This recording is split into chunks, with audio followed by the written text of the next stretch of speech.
Look, I'm gonna be honest. As fun as competitive games can be, these games get stressful, man. I be needing a break. But that's why I appreciate Steam's Next Fest so much. I could just take a break from Tekken or the hardcore FPS games I be playing and find some new stuff to play, which is why I decided I'm gonna use my platform. And we have Skull's Next Fest Showcase. I originally started this over on my TikTok with the last batch of Next Fest demos I played, but this time I was like, we gonna switch it up a little bit. We gonna have my main 3 to 5 along with some honorable mentions. Maybe they weren't in the Next Fest officially.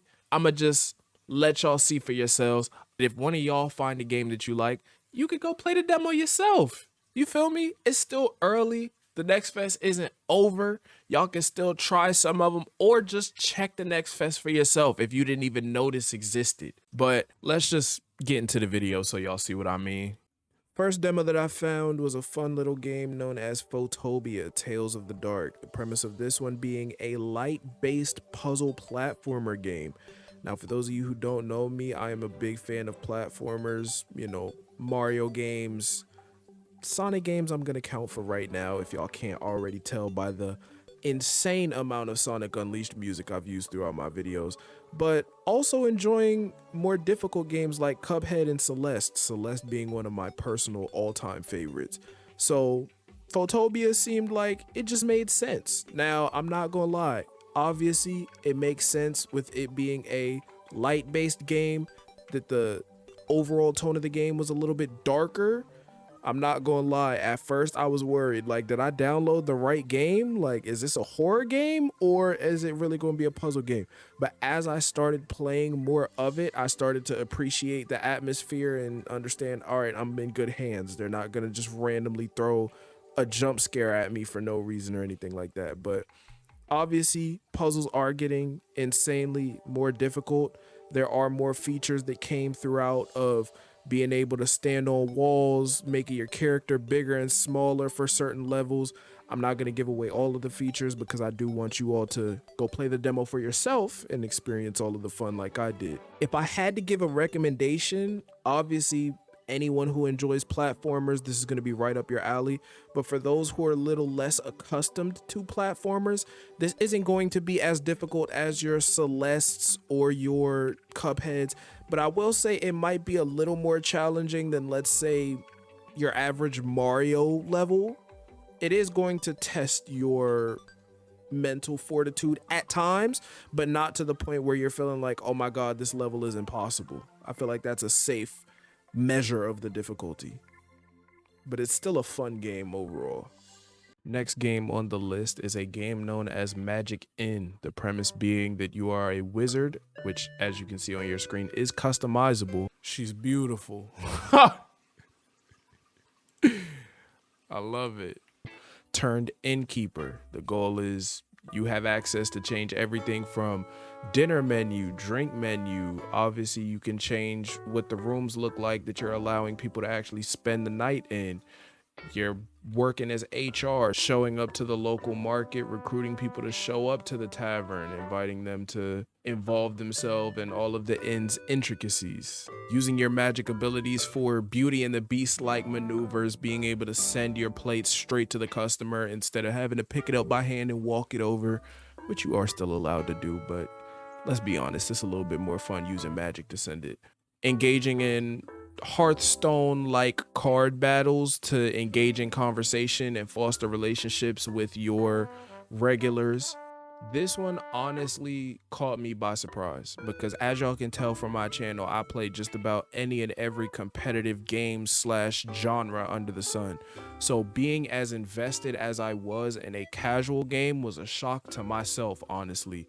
I think first playthrough I might have gone 2-3-ish hours in, and I still wasn't even done with the demo. So that just goes to show you how much they allowed you to kind of have freedom with their demo for a cooldown game between Tekken sets, or just wanting to put the competition down for a second and just enjoy a video game for the sake of enjoying it. I had a lot of fun with this game. In terms of recommendations, easily recommending this to like Animal Crossing enjoyers that like that town slash building management. This is 100% up your alley. I would say this is still helpful for the competitive player, or as I would like to say, some of the ADHD neurodivergent players that enjoy having like a burst of interaction between running the inn for the day and then once the daily run is over, being a little bit more calm and going to the market, buying stuff, being able to manage the inn with different customization options and stuff like that. You will definitely feel at home with this game, especially if you are a big fan of customization like I am. You will have a blast with this game. I promise you, this game was insanely fun. The third game on my list of recommendations was a game named Void. If I had to describe it, it's like if you took a Souls-like, gave it the Skyrim camera, and placed it in the atmosphere of like a Devil May Cry 1 or 2. I feel like that's the best way to kind of break this down. You're basically just, it's a very brain offish game, seeing as how it's a hack and slash. You're just going around fighting enemies off. I mean, most of them being demons, which hence the Devil May Cry atmosphere. A lot of different weapon choices. From what I saw in the demo, I was seeing broadswords, dual knives. I think there was like a hammer or an axe type of weapon somewhere in there. You get like lightning powers. It's a lot of fun, but you know, like I said, it's very brain offish, so it's not like it's gonna take a lot of mental headspace. Very fun.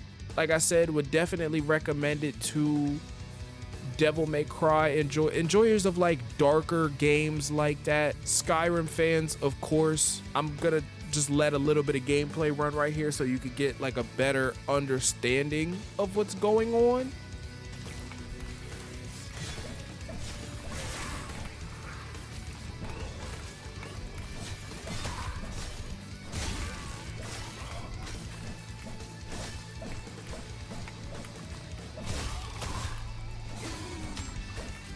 Did I hit it in midair?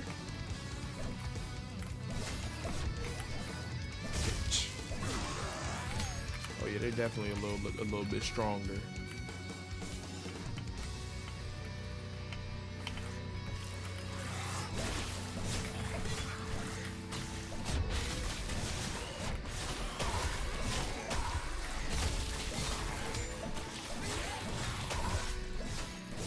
I'm finna die right here now. Oh, never mind. I would definitely say this one caught me by surprise as well, similar to Magic Inn, where, you know, didn't really have an understanding of what the game was beforehand. Just looking at the pictures of Steam, thinking this is cool, let's just try this out for the sake of trying it.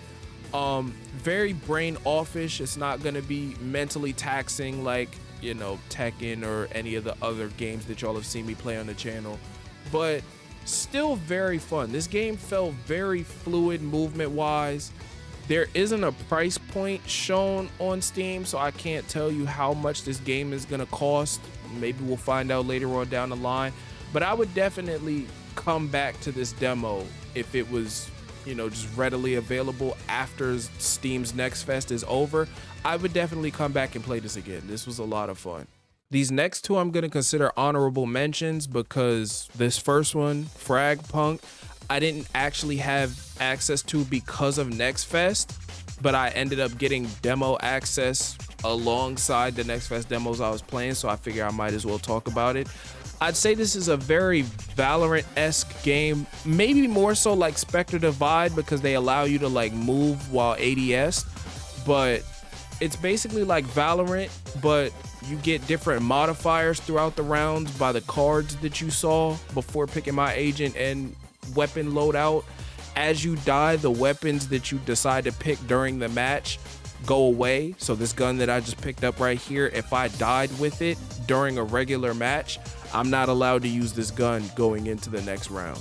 Definitely an interesting game. I would definitely say a lot more casually focused compared to like a CSGO or Valorant.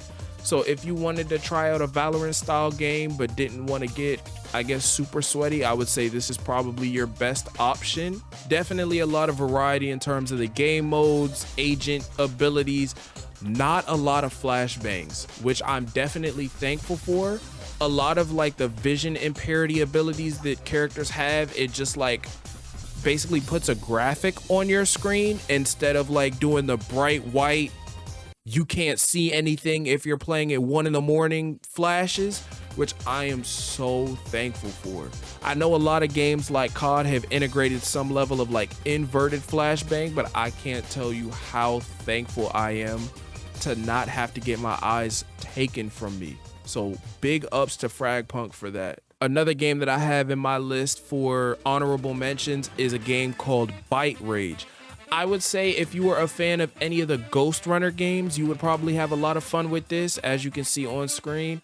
Only reason I considered it for an honorable mention is just the fact that the demo felt very short because of the fact that this game seemed very like high octane, fast paced, like how the Ghost Runner games are. So to only have like 2 or 3 levels with how fast the game wants you moving is what made it slightly underwhelming. But in terms of overall gameplay, this game is still definitely a lot of fun. I'd be excited to see what this game turns out to look like or play like when it gets closer to announcement or the game is just out, you know. But definitely still a fun demo. I would encourage people, if you ever wanted to look at the Ghost Runner games or wanted more games similar to that play style, Bite Rage is definitely something that's up your alley, and I would encourage you to heavily give this a try. And my final recommendation for Skull's Next Fest Showcase is Rivals of Aether 2. Look, I know I said I was taking it down a notch, I was playing more casual games, but you gotta give credit where credit is due, man. They gave us a demo for the week. It's got online compatibility. It's available for the whole week before it drops next week. I had to come show love, you know? The game came out, Rivals 1 came out when I was, what, 17? I'm 24 now. Still a fan of Smash games. Every once in a while, I know the fighting game community is still on the fence. Does Smash count as a fighting game or not? I'm gonna say it does. It's a fighting game through and through, man. Even if we're not gonna get into that here. But the game was fun. I was moving, bro.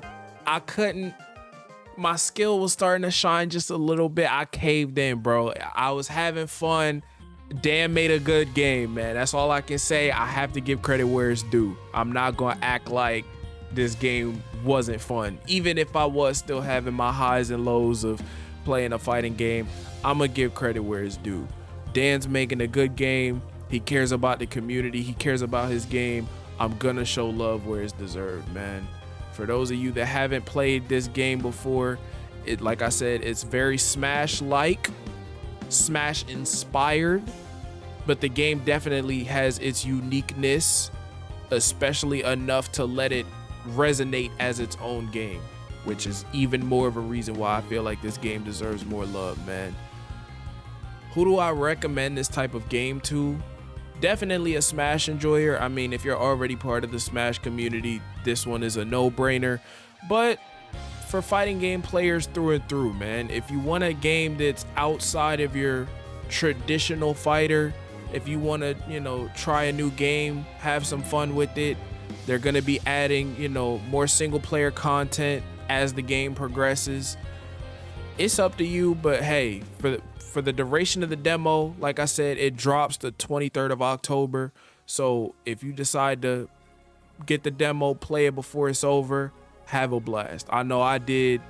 Like I said, I'm gonna give credit where it's due. This game was a lot of fun.